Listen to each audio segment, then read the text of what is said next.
తెలంగాణలో కాంగ్రెస్ ప్రభుత్వ వైఫల్యాలపై ప్రజా వ్యతిరేక విధానాలపై బీఆర్ఎస్ ఎల్పీ డిప్యూటీ లీడర్ మాజీ మంత్రి హరీష్ రావు ఉక్కుపాదం మోపుతున్నారు. అధికార పార్టీకి సర్వత్రా కొరకరాని కొయ్యలా మారుతూ ప్రభుత్వం చేపట్టే ప్రతి సంక్షేమ పథకంలోని లొసుగులను, కోతలను ఎప్పటికప్పుడు బయటపెడుతూ సర్కార్ను ఉరుకులు పరుగులు పెట్టిస్తున్నారు. తాజాగా కేసీఆర్ హయాంలో ఎంతో ప్రతిష్టాత్మకంగా అమలైన రైతు బీమా పథకాన్ని కాంగ్రెస్ ప్రభుత్వం కుట్రపూరితంగా నిలిపివేస్తోందని ఆయన తీవ్ర స్థాయిలో ధ్వజమెత్తారు. గడిచిన ఆగస్టు 13 నుంచి రైతు బీమా పథకం ఆగిపోయిందని, కేసీఆర్ హయాంలో 42,15,000 మందికి అందిన ఈ బీమాను నేడు కొత్త నిబంధనల పేరుతో కోత పెడుతున్నారని మండిపడ్డారు.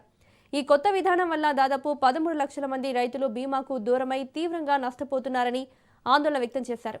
కేవలం రాజకీయ కక్ష సాధింపు చర్యలతోనే కేసీఆర్ తెచ్చిన మంచి పథకాలను కాంగ్రెస్ సర్కార్ నీరుగారుస్తోందని, ప్రభుత్వం చేస్తున్న ప్రజా వ్యతిరేక మోసాలను ప్రజల ముందు ఎండగడుతూ హరీష్ రావు ప్రభుత్వానికి ముచ్చెమటలు పట్టిస్తున్నారు.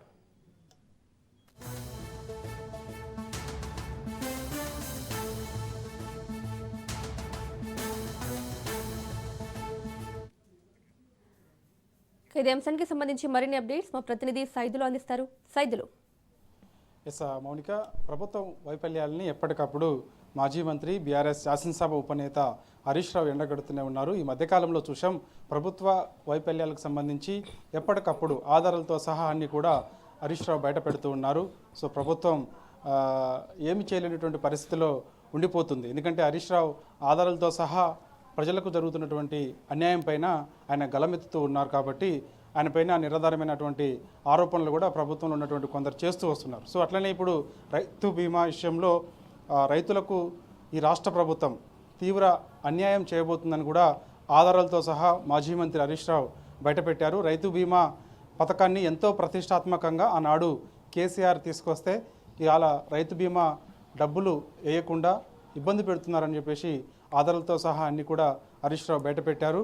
ఆగస్టు 13వ తారీఖు రోజు మొత్తం రైతు బీమా చాలామంది రైతులు అకాల మరణాలతో చనిపోతే వారందరూ కూడా రైతు బీమాకి అప్లికేషన్లు పెట్టుకుంటే అప్లికేషన్లన్నీ కూడా పక్కన పెట్టేసి ఇవాళ రైతు బీమా రైతు ఎవరైతే చనిపోతారో వారికి సంబంధించినటువంటి కుటుంబ సభ్యుల్లో ఎవరికొకరికి నామినీ కింద వారికి జమ చేయాల్సినటువంటి 10 రోజుల్లో జమ చేయాల్సినటువంటి డబ్బులు ఇవాళ జమ చేయకుండా నిర్లక్ష్యం రాష్ట్ర ప్రభుత్వం చేస్తుందని చెప్పేసి హరీష్ రావు ఆధారాలతో సహా అన్ని కూడా బయటపెట్టారు. ఆనాడు కేసీఆర్ ఎంతో ప్రతిష్టాత్మకంగా తీసుకొని రైతు బీమా పథకాన్ని తీసుకొస్తే రైతులు ముఖ్యంగా ఏదైనా అకాల మరణం చెందితే, ఎందుకంటే రైతు మరణించిన తర్వాత కుటుంబ పెద్ద దిక్కు కోల్పోతే కుటుంబమే రోడ్డున పడే అవకాశం ఉంటుందని ఎంతో దూరదృష్టితో ఆలోచన చేసి ఆనాడు రైతు బీమా పథకాన్ని కేసీఆర్ తీసుకొస్తే ఇవాళ కాంగ్రెస్ పార్టీ అధికారంలోకి వచ్చిన తర్వాత కేసీఆర్ ఆనవాళ్లు లేకుండా చేసే కుట్రలో భాగంగా రైతు బీమా పథకాన్ని తీసేయాలని ఒక పథకం ప్రకారం ప్లాన్ చేస్తుందని చెప్పేసి హరీష్ రావు అంటున్నారు. కాబట్టి ఇప్పటికైనా సరే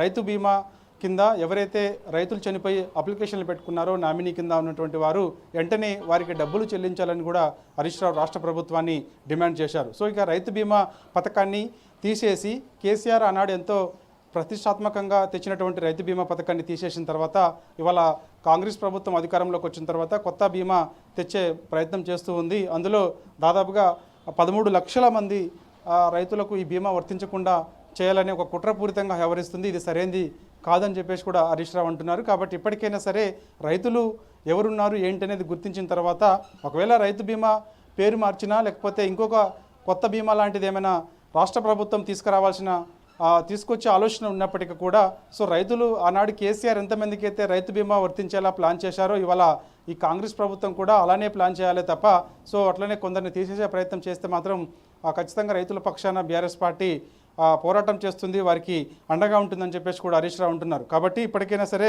ఆనాడు కేసీఆర్ హయాంలో 42,15,000 మందికి రైతు బీమా ఇస్తే ఇవాళ కాంగ్రెస్ పార్టీ అధికారంలోకి వచ్చిన తర్వాత అందులో దాదాపుగా 13 లక్షల మందిని తీసేసే ప్రయత్నం చేస్తుంది.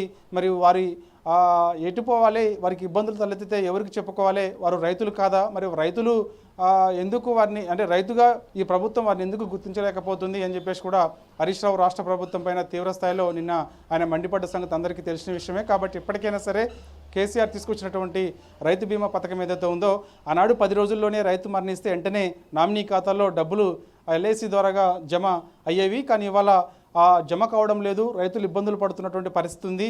కార్యాలయాల చుట్టూ గంటల తరబడి తిరగాల్సిన పరిస్థితి, రోజుల తరబడి తిరగాల్సిన పరిస్థితి, ఎప్పుడు వస్తాయో తెలియనటువంటి పరిస్థితి, ఆ కుటుంబమే రోడ్డున పడే పరిస్థితి. కాబట్టి సో ఇప్పటికైనా సరే రాష్ట్ర ప్రభుత్వం ఆలోచన చేసి ఈ పథకంకు సంబంధించి అవసరమైతే రైతు ఒకవేళ అకాల మరణం చెందితే వెంటనే 10 రోజుల్లోనే ఆనాడు కేసీఆర్ ఏ విధంగా ఆ కుటుంబానికి నామినీకి 10 రోజుల్లోనే డబ్బులు ఏ విధంగా పడేలా ప్లాన్ చేశారో ఇవాళ ఈ ప్రభుత్వం కూడా అలానే ఆ కుటుంబంలో ఉన్నటువంటి ఒకరికి ఎల్ఐసి ద్వారాగా డబ్బులు చెల్లించాలి తప్ప నెలలు గడుస్తున్నప్పటికి కూడా ఇంతవరకు వారికి చాలామంది రైతులు చనిపోతే ఆ కుటుంబ సభ్యులకు డబ్బులు రావడం లేదని చెప్పేసి కూడా ఆయన ఆవేదన వ్యక్తం చేశారు. కాబట్టి ఇప్పటికైనా సరే ఒకవైపు రైతు పక్షపాతి ఈ ప్రభుత్వం అని చెప్తున్నటువంటి కాంగ్రెస్ పార్టీ ఇవాళ రైతులకి వ్యతిరేకంగా రైతు వ్యతిరేక విధానాలకు పాల్పడుతుందని చెప్పేసి కూడా హరీష్ రావు తీవ్రస్థాయిలో మండిపడుతున్నారు. కాబట్టి ఆనాడు రైతులకు ఎంతో హామీ ఇచ్చి అంటే ఎన్నికల సమయంలో వరంగల్ డిక్లరేషన్ రైతు డిక్లరేషన్ పేరుతోటి ఎన్నో హామీలు ఇచ్చి మోసపూరిత హామీలు ఇచ్చారు. కానీ ఇవాళ రైతుల ఓట్లు దండుకున్న తర్వాత అధికారంలోకి వచ్చిన తర్వాత రైతులు పడుతున్నటువంటి బాధలను మాత్రం